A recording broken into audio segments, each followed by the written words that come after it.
Assalamualaikum warahmatullahi wabarakatuh.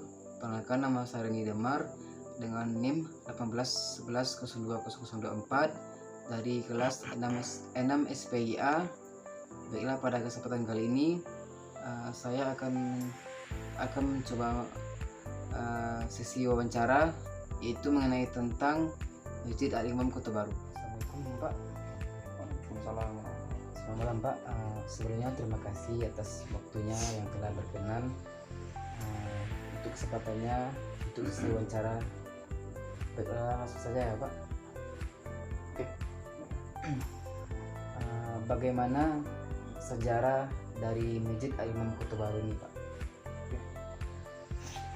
Oke, jadi begini.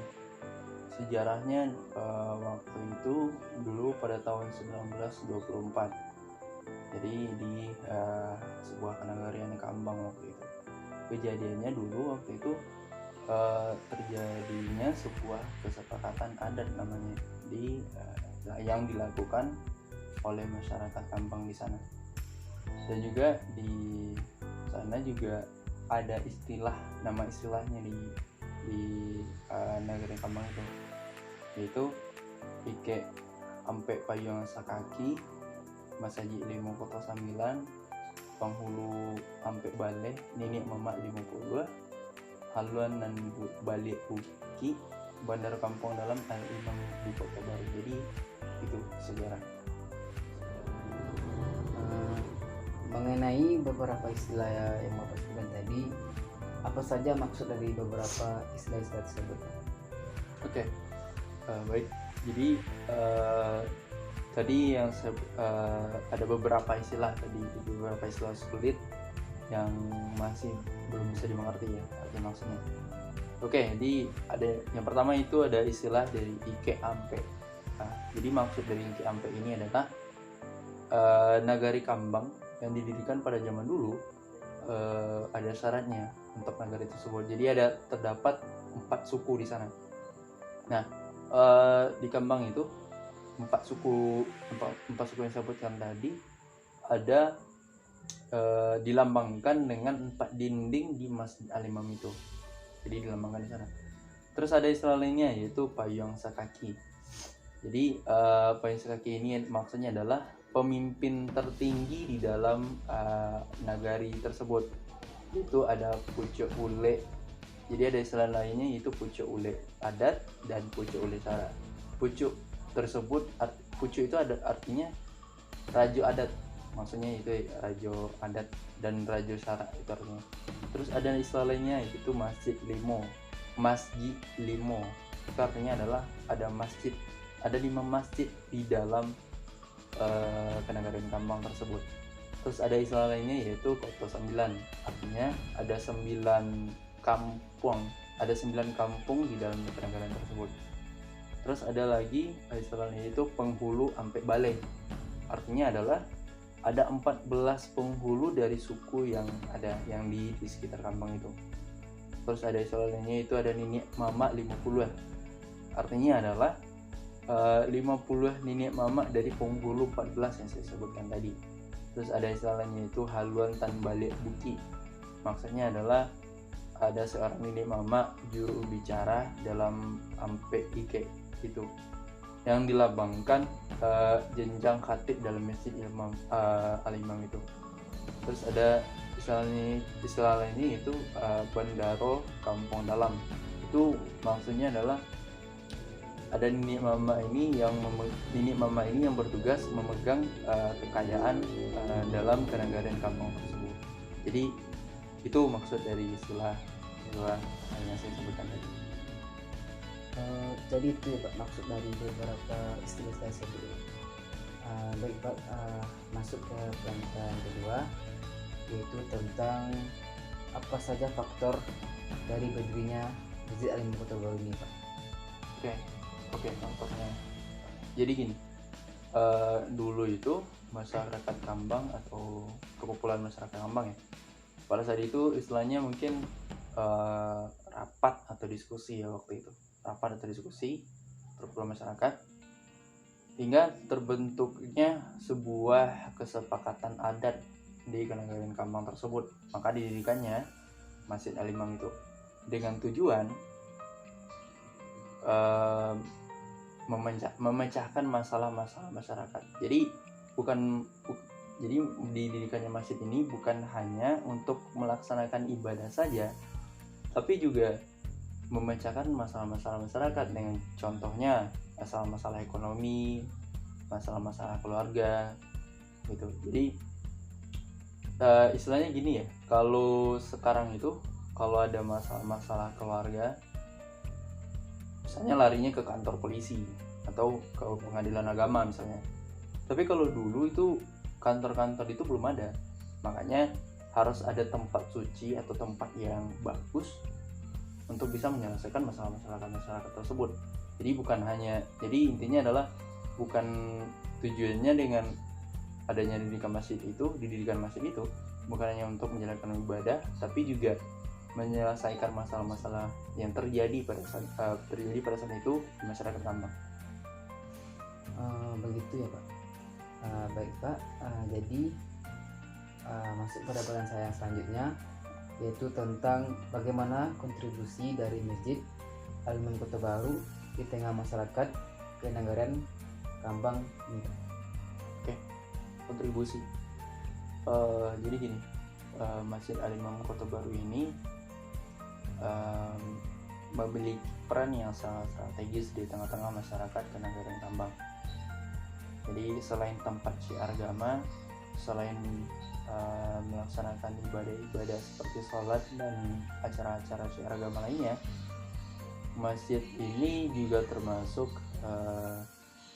bisa juga berfungsi untuk menyelesaikan masalah-masalah masyarakat yang lainnya, seperti masalah ekonomi, masalah keluarga, atau masalah pertikaian antar warga misalnya. Itu juga berfungsi dan juga ada perannya di sana. Dan juga ini masjid ini juga bisa dikatakan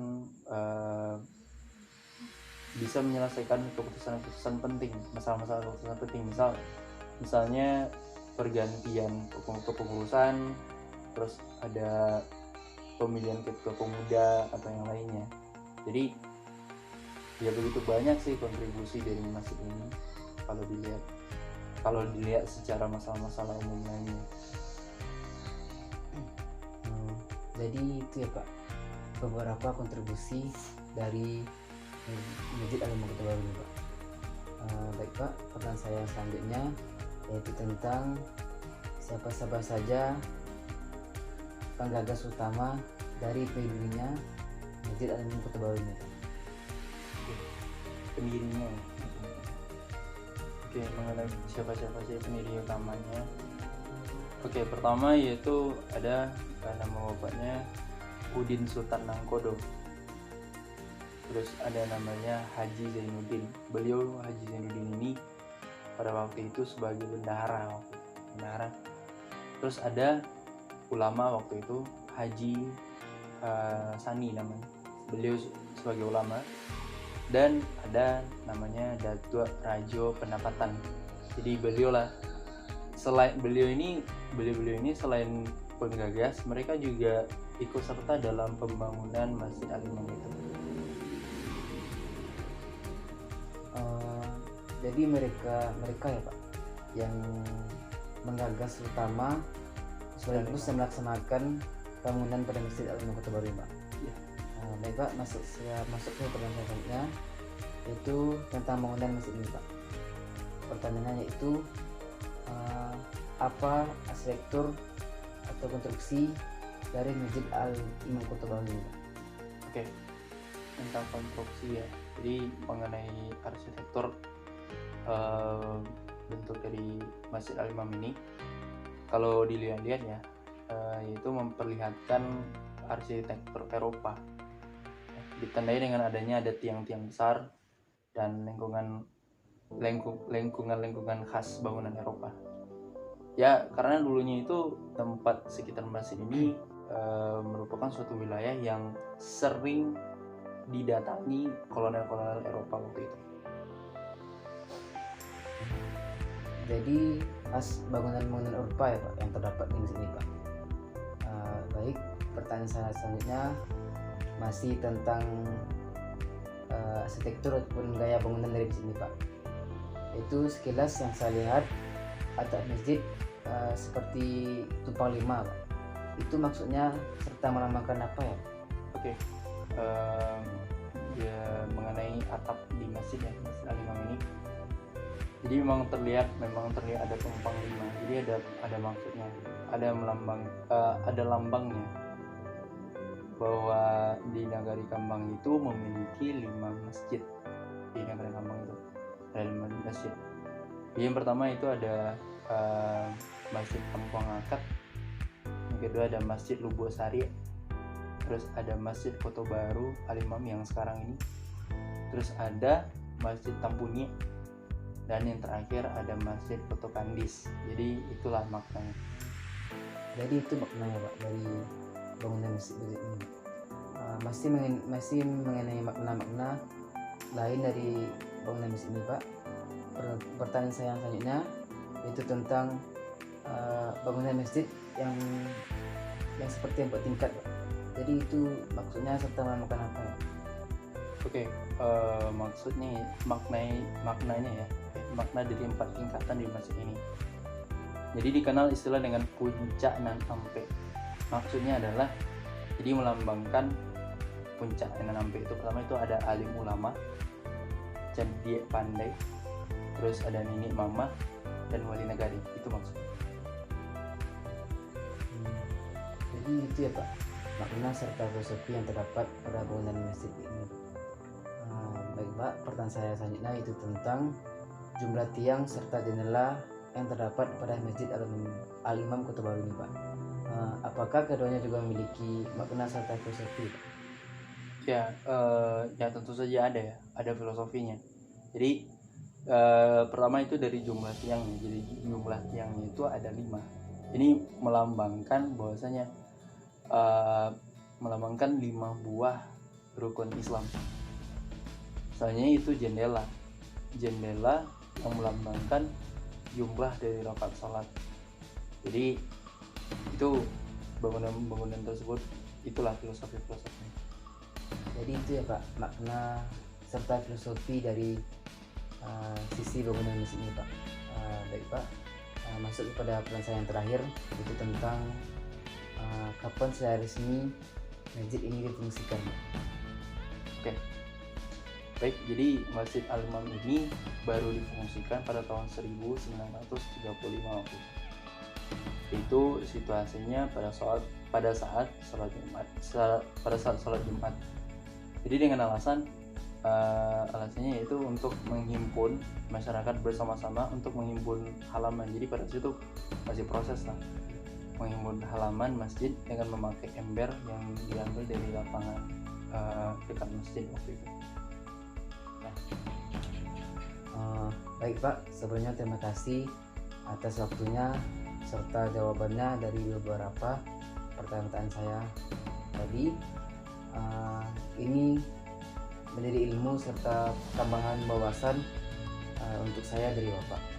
Oh iya, sama-sama. Semoga ini sangat bermanfaat. Baik Pak, terima kasih semuanya Pak.